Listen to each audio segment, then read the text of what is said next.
Good morning, Your Honor, and may it please the court. I represent appellant father Scott Reed, who is sitting in the audience with me behind me. Who are you, sir? My name is Jorge Martinez. Thank you. So, Your Honor, we have two primary issues that we're raising on appeal. That the court abused its discretion in awarding and determining both parental responsibility and time sharing when the court awarded sole parental responsibility to the mother, Appellate, and when the court awarded and fashioned a parenting plan awarding every other weekend to the father, Mr. Reed. On the issue of parental responsibility, the burden is that shared parental responsibility is preferred unless it is shown that somehow that would be detrimental to the minor child. Here, the court, we believe, put undue influence and emphasis, on the prior parenting plan that was in place that afforded the mother sole parental responsibility and 100% time sharing. That was the result of an anticipated move by former husband. That's correct. And the party's original parenting plan specifically stated that because it is anticipated that the mother will have 100% custody, therefore she should have sole parental responsibility. So it is for that reason why the parties agreed to this plan, as the father did intend to relocate out of state.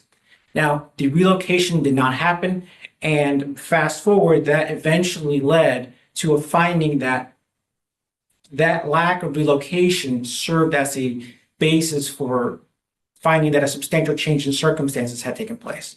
That issue is not on appeal today, and it's not being litigated. But even if that's the case, on a modification motion, the trial court is still going to have to consider benefit as the best interest of the child and the possibility of detriment. That's correct, on parental responsibility. So once a substantial change was found, the door was open, and I acknowledge the primary concern before the court was what is in the children's best interest, and if the court was going to do anything else other than shared parental responsibility, as in this case, the court needed to make a finding of how shared parental responsibility would be detrimental. So here, Your Honors, the court placed emphasis on that the petitioner's testimony regarding the division of parental responsibilities during the marriage, as well as the litigation following the final judgment, segued to the petitioner maintaining this higher proportion of parental responsibilities after the litigation. And the court then only cites a handful of bases for why there was a detriment for shared parental responsibility.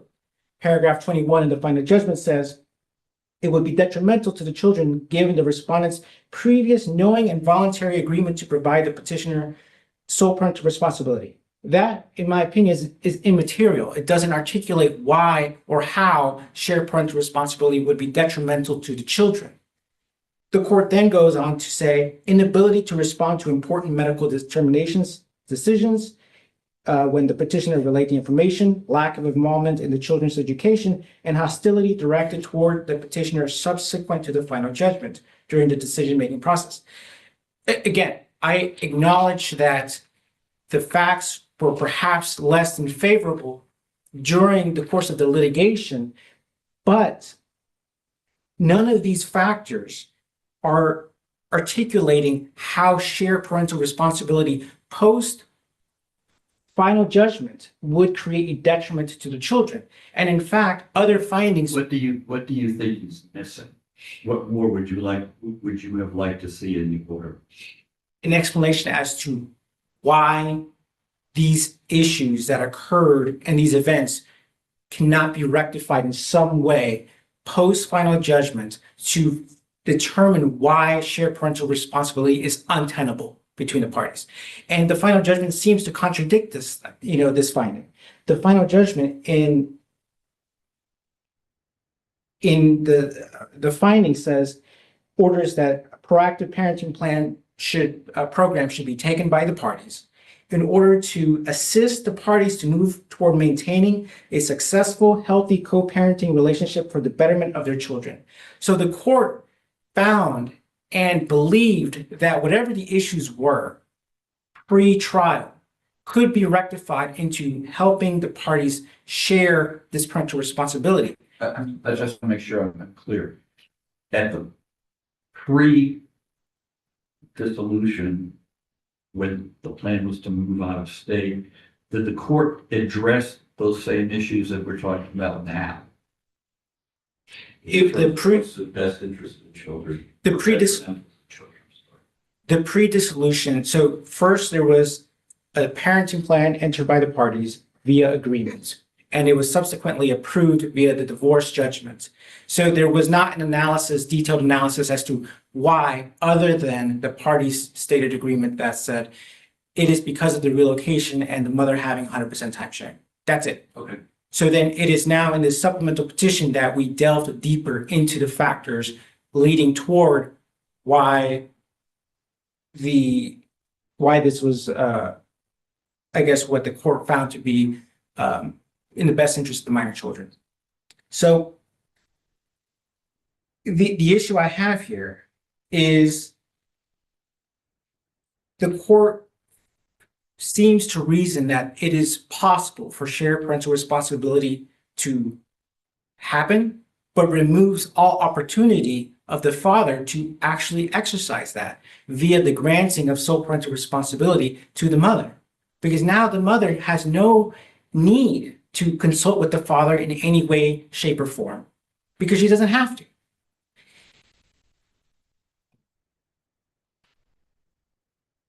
The second issue, Your Honor, is, and before I continue, when asked of the mother why she was against shared parental responsibility, she indicated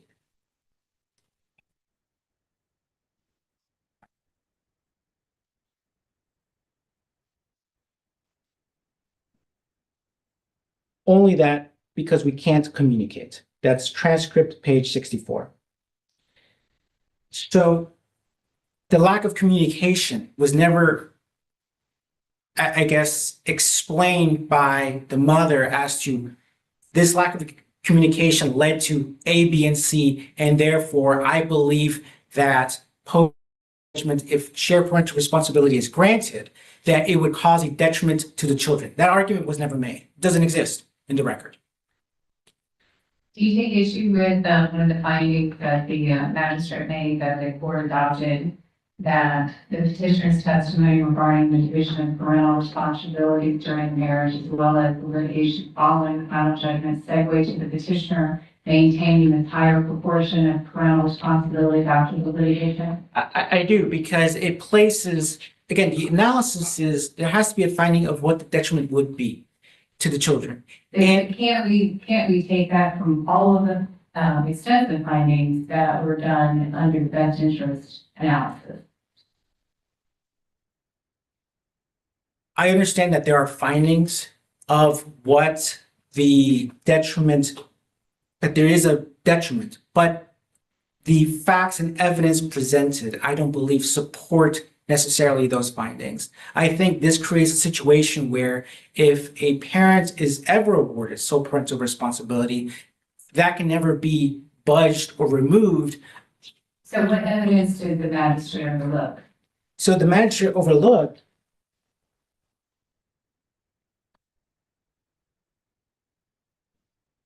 well, first, I believe there's a contradiction here. Well, I know, but if you're saying that the magistrate and the trial court should have granted shared, what evidence in the record did the magistrate have before them that this should have been shared?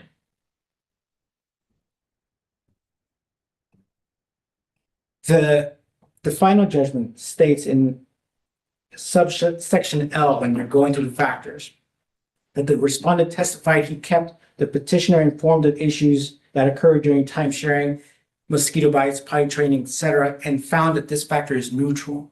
So it found that the father did have the capacity to keep the mother informed and participate.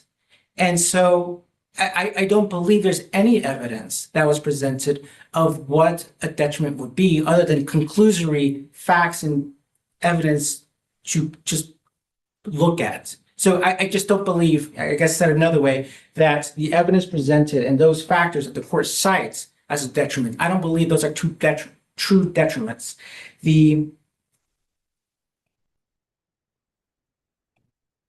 Because again, it's not enough to articulate that the parties can't communicate.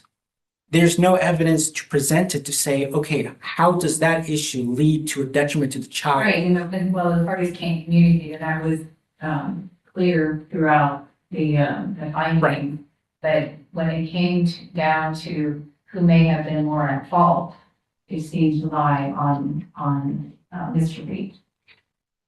Perhaps the fault, but that alone does not rise to a detriment, and there's no explanation why shared parental responsibility or even shared parental responsibility with ultimate decision-making would be detrimental to the children, especially coupled with the order awarding or ordering the parties to do our family wizard, to deal with the communications, and to enroll in that parenting course. So for those 2 points, it contradicts. The court can't say on one hand, yes, it would be detrimental, but all those issues that make it detrimental can be addressed by A, B, and C. So that's the issue I take with it.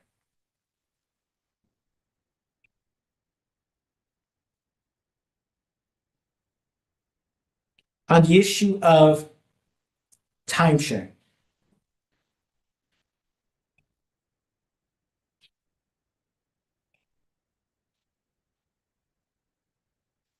And I'm sorry, I don't remember if I reserved anything for rebuttal, but I would like 3 minutes if possible. Thank you. On the issue of time You're sharing. about 12 minutes now. Okay, thank you, Your Honor. Once the court found that a substantial change had taken place, it was presumed that equal time sharing is in the children's best interest.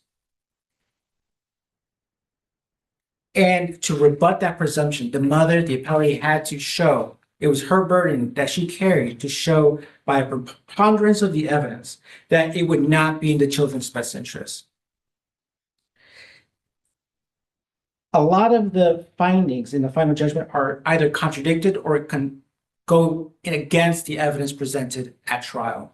And so for the biggest thing is that the mother, when questioned at trial about why why equal time sharing would be not in the children's best interest, she basically said, we could do overnights and see how it goes, but we haven't. We haven't had the opportunity to do so. It could have gone great, but I don't know how it could go. So the finding that Was the reason why there were no overnights previously?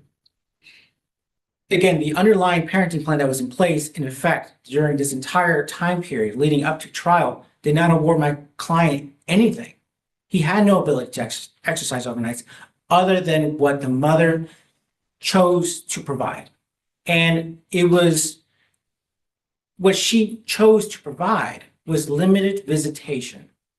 And the court relied on that limited visitation and said, well, you only exercised weekend visitation, not weekday visitation. So therefore, we're going to rely on that in precluding an award of weekday visitation moving forward.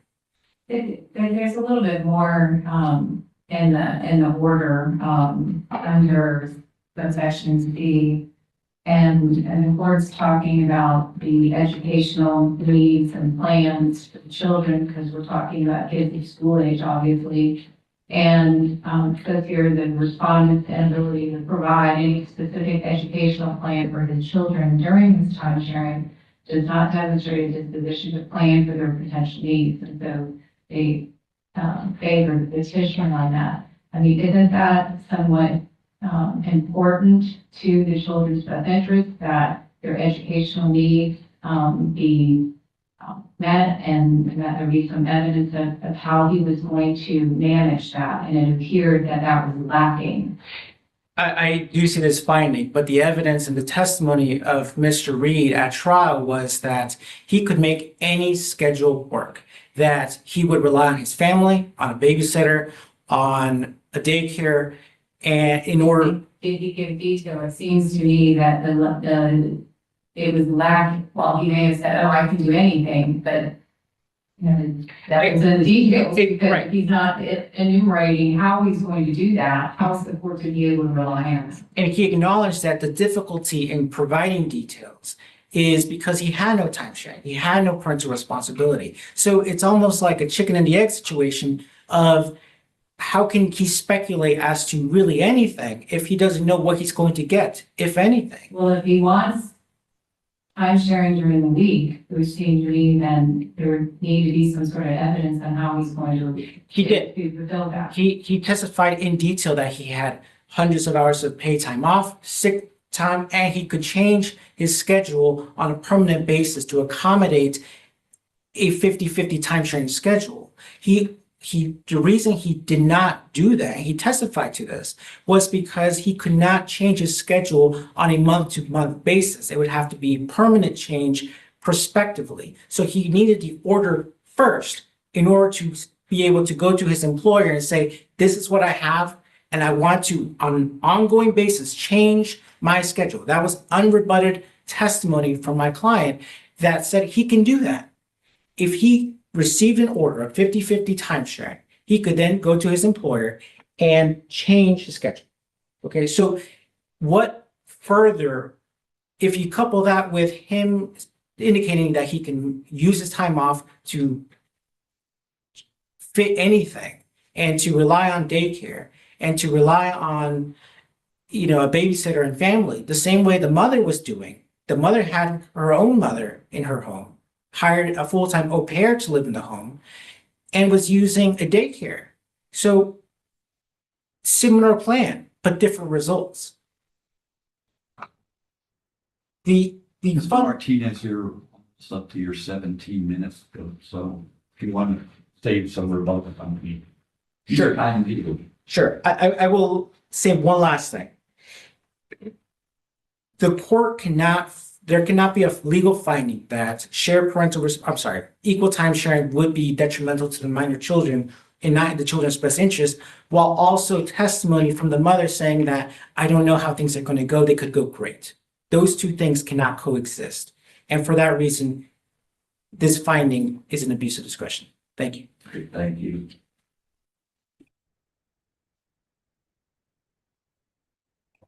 Ms. Prescott.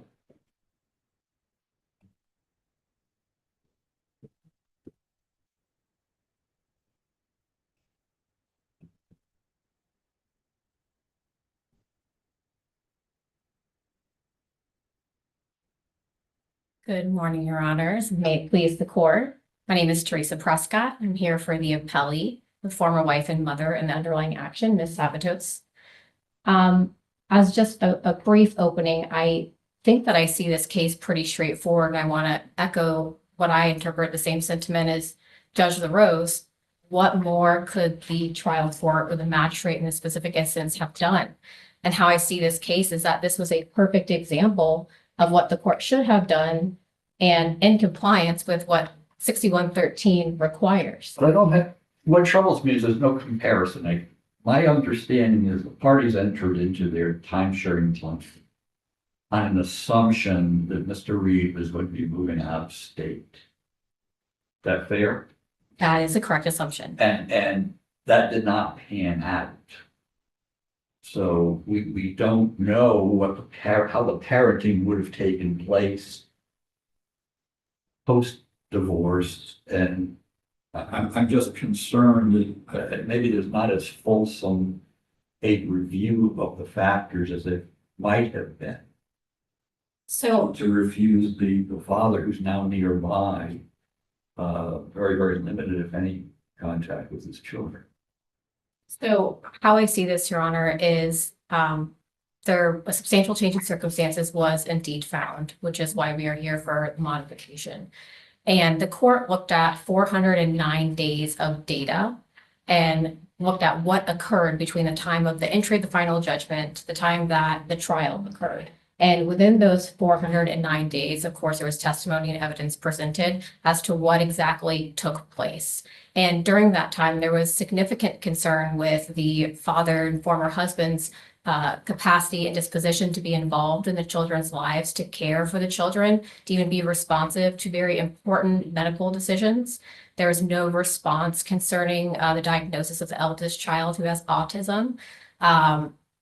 We are 8 months into the filing of the supplemental petition, and the father still didn't have his ducks in the row. He actually pleaded to the court saying, yes, I would like 50-50, but I still need more time because I don't have everything ready. I haven't looked into childcare. I don't know anything about the children's school. I certainly can't change my work schedule. And he's had 8 months to do this. The ability to make or anticipate make those changes depends on how the trial court would have ruled on this, so that you can go to his employer and make the scheduling change that will make everything else presumably easy to fit. Sure, and the remedy of that was set forth in the final judgment, and specifically that the former husband or father was required to initiate some sort of advanced notice as to the time sharing that he wanted to implement, or the days that he wanted to visit with the children.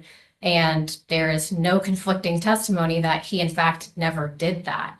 And he admits that he did not do that. In fact, it was Ms. Sabatos, the mother, who started initiating this once monthly, every single month since entry of the final judgment, saying, hey, in July, for example, here's an array of August dates. Can you do any of these dates?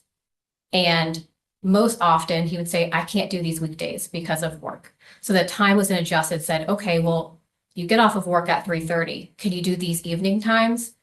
He still did not want to do the evening times. And the magistrate kind of looked at this as an all or nothing, because 2.5 hours or 4 hours with the kids or 6 hours with the kids was deemed insufficient by the father. He said, I just don't want it. Just give me the weekends.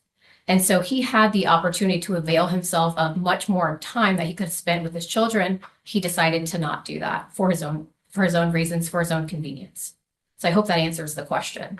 So I think that there was plenty of opportunity for him to reflect or implement the time sharing schedule and participate in the level of involvement of his choosing, because there's nothing prohibiting him from reaching out to the school. There's nothing prohibiting him from calling the doctor's offices. All of that is contained in the final judgment, that he has access to those providers, to those physicians, and to those records. He didn't do it. Instead, when being received a response regarding a medical, surgical procedure, he didn't respond. And he admits that. He said, I can't recall the last time I actually responded to my former wife's medical email concerning the children. And I think that's certainly something that the trial court took into consideration. So I hope that answers the question. And if the panel has any other additional questions, please let me know. If not, I'm going to continue with the structured argument regarding the sole parental responsibility and looking at the requirements set forth in their 6113-2C2. So if we are looking specifically at that argument, the statute doesn't require anything other than the magic words, there was a finding of detriment. And my friend on the other side actually did cite case law. He did the Musgraves case as the second district court case from 2019. In that case, echoes the same thing. It says you don't have to do anything other than say there's a finding of detriment. Of course, we want to look at whether or not there was substantial confident evidence supporting that decision. And if you look at the final judgment, the award of sole parental responsibility, there was 5 reasons, not 1 reason. There was 5 reasons that were listed specifically in that last paragraph. And it was the inability to be responsive and to respond to important medical decisions. It was the lack of involvement in education. It was some hostility. And of course, we discussed, certainly there was the ratified agreement that the mother did have sole parental responsibility. But in that regard, the court found that even though she had sole parental responsibility, she still demonstrated the disposition and the capacity to share in that decision-making and to facilitate and exchange that information. So the court looked at a variety of factors in addition to the underlying factors that were set forth in factors A through T in 6113 that I believe we already went over. And so I think that the court did get it right. And to Judge Smith's question as to whether there's any testimony or evidence presented that would support an award of shared responsibility, my answer to that is no.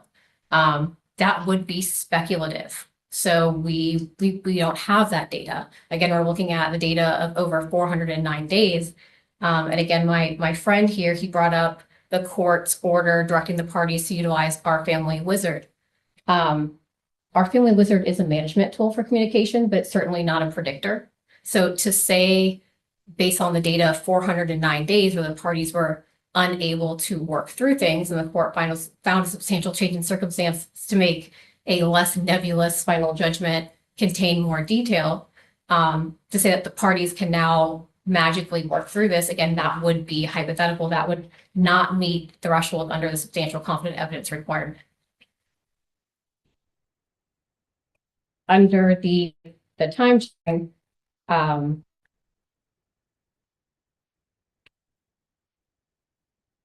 so Judge Smith, I believe, if I have this correctly,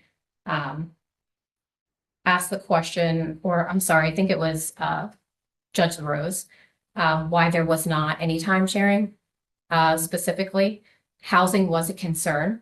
So over the course of the 409 days and of course the 8 months following the filing of supplemental petition, the former husband failed to provide adequate housing that included just having a bed for the children to be able to sleep in.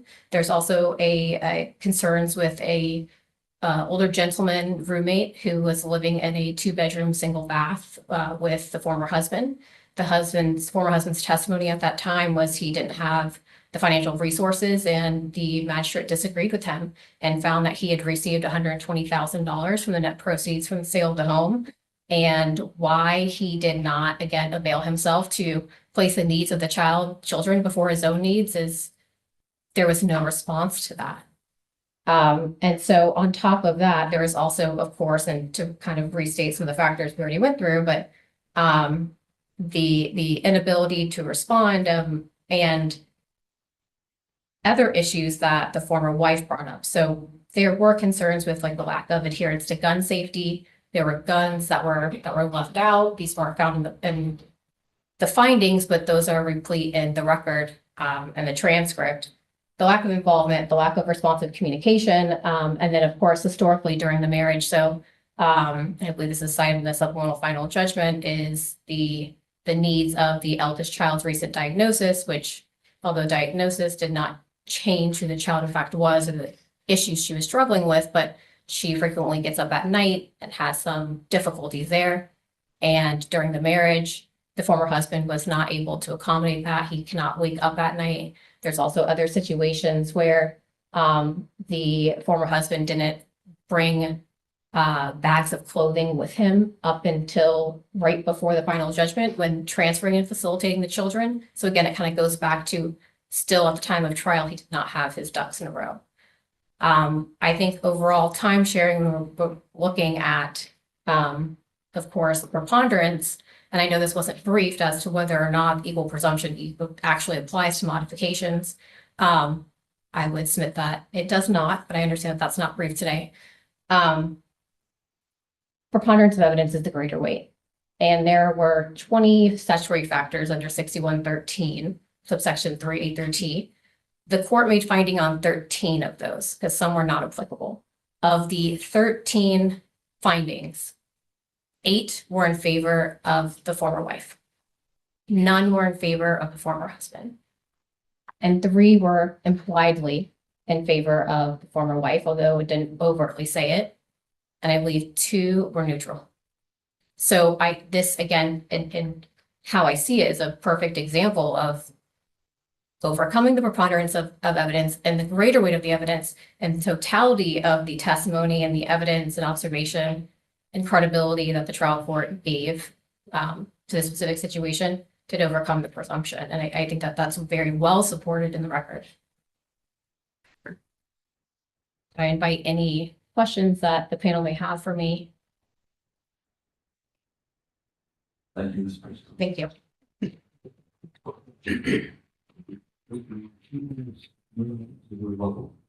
Thank you, Your Honor.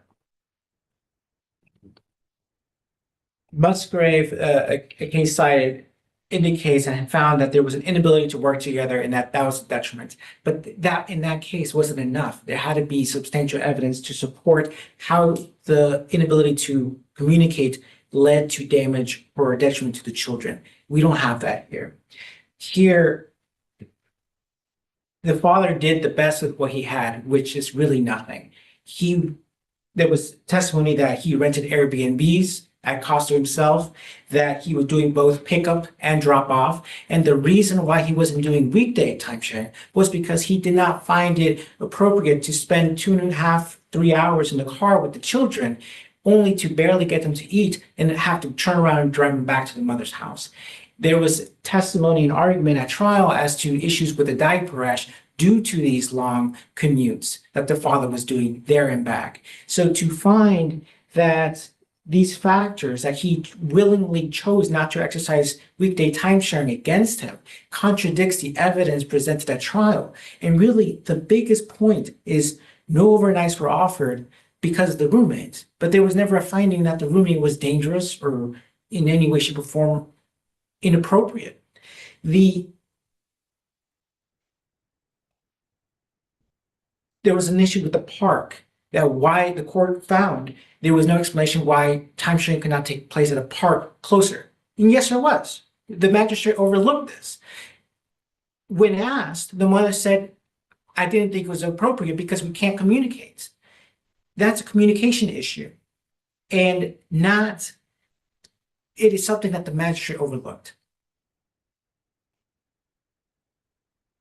The mom indicates she has stopped sharing information with the father, again, due to the communication. A lot of these findings are rooted not into how are they detrimental to the child or not in the children's best interest, but really just communication issues between the parties. And there is never a tide from what those communications are and how they would affect the children negatively. That doesn't exist. That's the primary concern. It was the mother's burden, and she didn't meet that burden. Her testimony was clear on multiple fronts. I don't know how things could go. They could go great. I wish I had the opportunity to provide overnights, but he only got adequate housing 2 days ago. Both parties testified that the best way to deal with the timesharing would have been a step-up timesharing schedule. They were in agreement. And that agreement, that overlap in testimony, is the key point of this case. The magistrate ignored both parties' overlapping testimony that should have been a wait and see. Providing timesharing, see how it goes. The magistrate overlooked that. So for those reasons, Your Honors, I would ask that the court find there was that the court did abuse their discretion on both parental responsibility and timesharing. And really, what's best for the parties and what is best for the children would have been what the public policy of the state says: frequent and continuing contact. Thank you, Your Honors. Thank you, sir. Thank you both. That concludes our docket for today. We are adjourned. All rise.